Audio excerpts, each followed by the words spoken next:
Hello, good afternoon mga kaibigan, kamag-anak, kapamilya, kapuso at mga viewers natin. First vlog po, meron tayong gagawing special dish for tonight for my family. And of course, if you want, pwede po kayong sumalo sa amin. So, meron tayong asparagus dito. So, syempre tatanggalin natin yung mga dulo-dulo kasi matitigas po yan. Meron tayong ribeye, 2.5 pounds. Ito po siya. Tinoko na po yan kanina pang umaga. Meron po tayong tomahawk ribeye, 2.5 pounds po yan. Tara na, samahan nyo ako at ipapakita ko sa inyo kung paano gawin to. Simple lang po ang ingredients. Paprika. Ito po, paborito namin to parati pagka nilalagay namin sa stick. At ito po pampabango. Rosemary crush. At isasabay po natin sa pagkain ng mushroom. Tama-tama na po yan for dinner. Okay. Umpisa na natin. Po, bubuksan na natin. Medyo matigas pa po siya ng konti. Tingnan nyo po. Sobrang kapal po niyan. I-bake po natin siya ng 2.5 pound, 1 hour pala, sorry. 1 hour 30 minutes sa 225 degrees Fahrenheit. Ito po yan. So, ito na po. Na-defrost na natin kasi masyadong frozen kahit sabihin mong natuko na siya kaninang maga pa. And then, ito okay na po to. Tama-tama na po to. At ito, tapos kung mapapansin nyo, yung meat natin, very thick kasi para pumasok yung ingredients natin. Nag-cross cut, hindi naman po cross cut, slice cut lang po ganyan. So back to back po yan. Back to back po kung mapapansin nyo. Dito, hindi na po natin kailangan.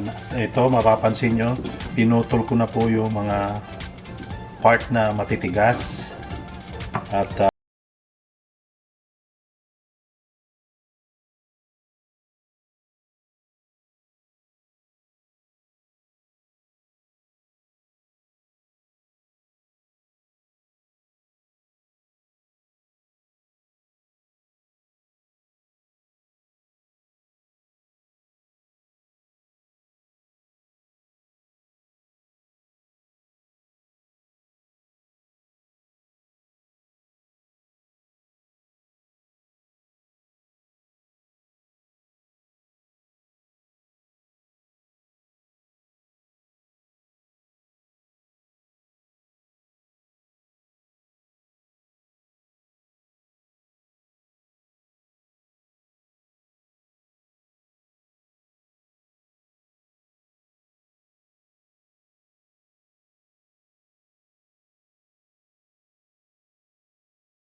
all the way around para pantay na pantay siya. Ayan.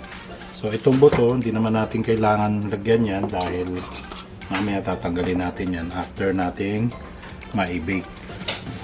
Ngayon, dito naman tayo pumunta sa ribeye.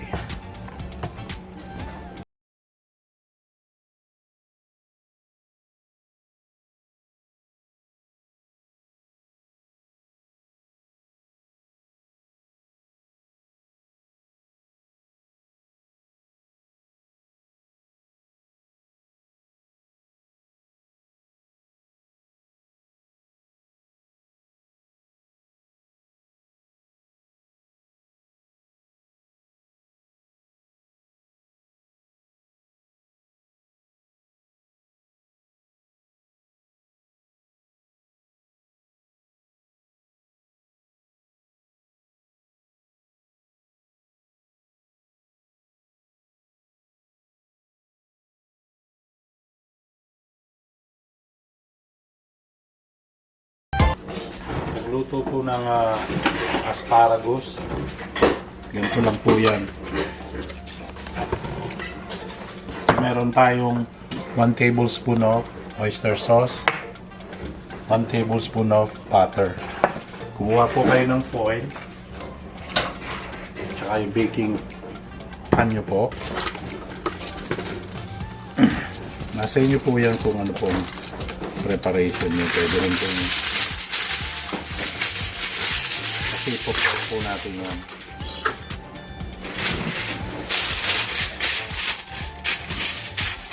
So, lalagay po natin yan ganito. Spread natin siya.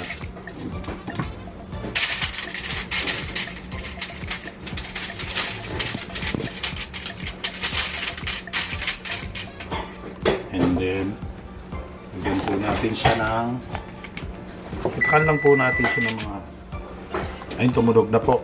Patakan na natin muna siya ng konting salt. And then mix.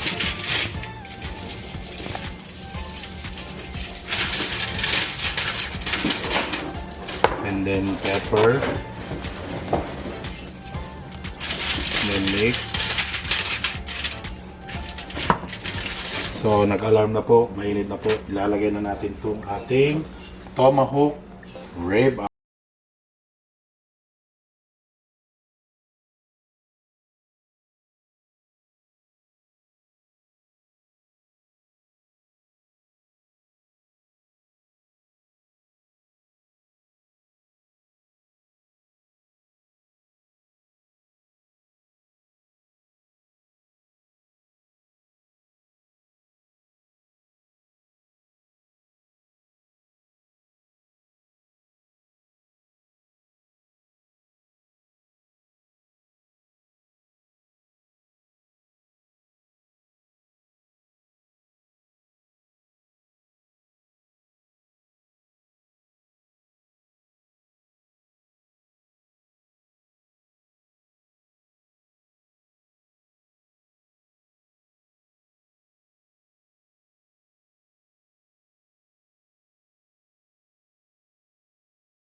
Ready na po yan.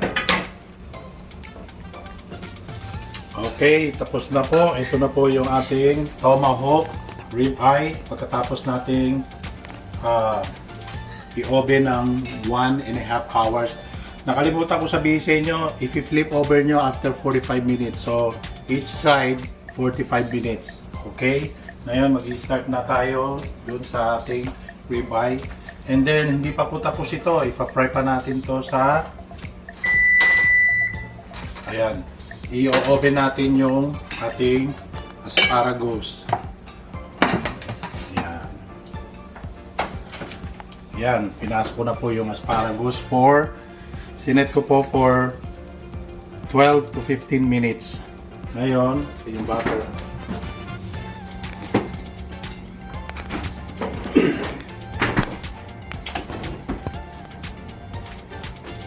Ito yung gamit naming butter dito. Di po kayo masisiyahan po kayo dito kasi nakalagay dito, I can't believe it's butter. Yan. At habang nagpapainit tayo ng kawali, ito po ang paborito kong quotes. Kung mababasa nyo po, nakalagay po dyan. Gustong gusto ko po yung mga quotes ni Bill Gates. Ang sabi po dyan, if you are born poor, it's not your mistake. But if you die poor, it's your mistake. Ngayon, ang ibig po sabihin nito is, kung yung mga tao po na pinanganak ng mahirap, hindi nyo po kasalanan yon. Ngayon, kung mamamatay po kayo, hindi naman po sa lahat. Pero sa akin, opinion ko po is, kung mamamatay kayo ng mahirap, meron din po tayong konting pagkakamali kasi hindi po tayo nag-work ng hard or hindi po natin tinry yung best natin. So hanggat maaari, ako po at kahit sino naman is siyempre lahat gusto guminhawa. So try lang po natin yung best. Go, go, go lang tayo. So ito na po. Lagyan na natin ang ribeye natin.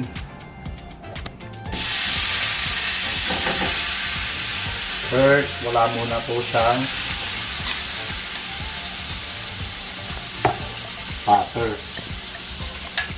Tapos ito na po, mainit na rin to. Lagyan na rin natin to. Ayan.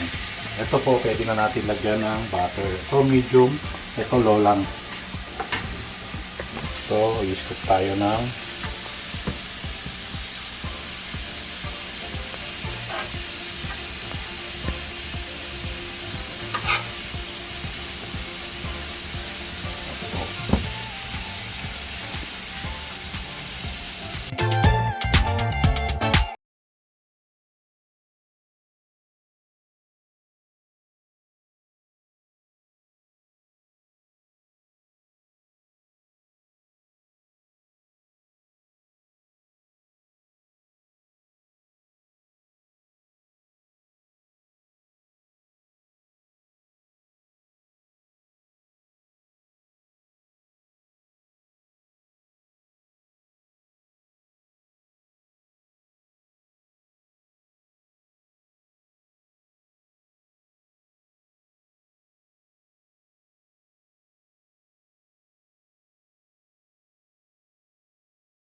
ganda po itong pan na to kasi meron siyang mga group.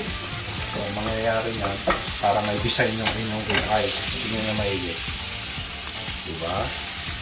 Ang ganda.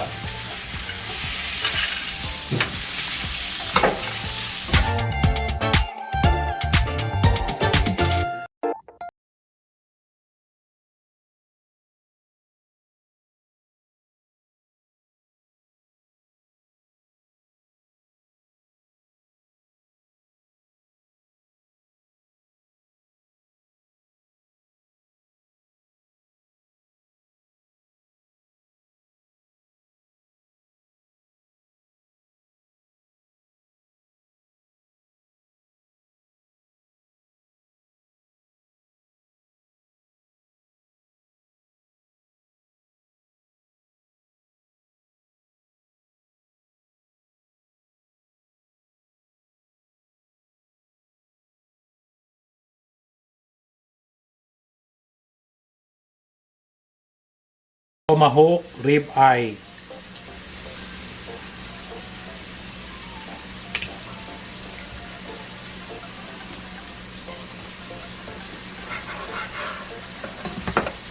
Ayan. Ayan na po. Medium rare.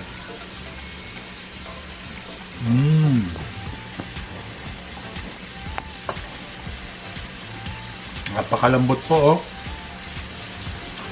Hello?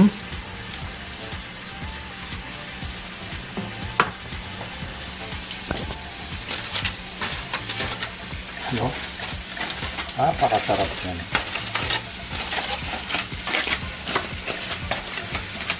Ayan po.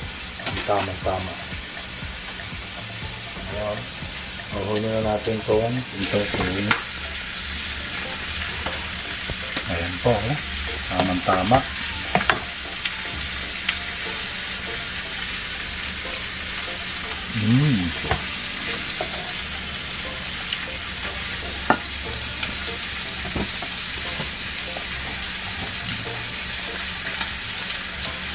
Ngayon, hindi ko po ginagaya si Boy Loco pero idol ko po siya. So, ping. Yan po.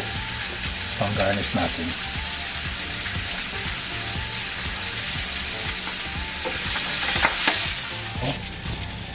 Tulad po ng sinabi ko, idol ko po si Chef Logro. Lagyan natin ng garnish. Ping, ping, ping, ping, ping.